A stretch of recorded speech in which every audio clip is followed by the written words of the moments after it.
young hands can sometimes get into big trouble. 99% of the time when a child is exposed to lead or pesticides or some other toxic chemical, there's no visible injury whatsoever. There are no signs, there are no symptoms. The primary source of most lead poisoning nowadays is dust or chips from deteriorating lead paint. Lead paint was banned in the U.S. in 1978, but many older homes may still contain dangerous levels. Even an older child who's not as likely to put paint chips directly into his or her mouth can become contaminated if proper precautions aren't taken. Lead poisoning can affect the nervous system, immune function, and diminish IQ. That's precisely why it's so incredibly important to prevent children from being exposed in the first place. A number of toys are recalled each year due to excessive lead levels. Both the American Academy of Pediatrics and the CDC advise that children be tested if there's a high likelihood a child has come into contact with any lead.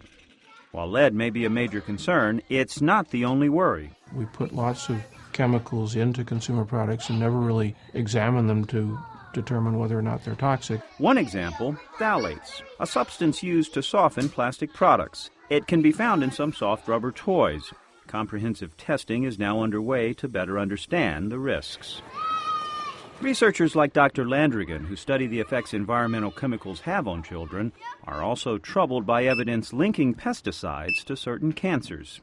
I understand the beauty of a perfect lawn that looks like a putting green. There's something inherently beautiful about it, but people need to understand that you don't get a lawn like that in most parts of the United States unless you put a lot of chemicals on the lawn. Kids are especially vulnerable because their bodies are rapidly developing and they are more likely to play on lawns. When we lived in the city, it always bothered me when I would come home and I would see that a lawn service had been on a neighbor's yard and we weren't supposed to walk on it for 24 hours. Steve Nygren started this ecologically friendly community outside of Atlanta called Serenbe as an alternative to the more traditional neighborhoods with heavier carbon footprints.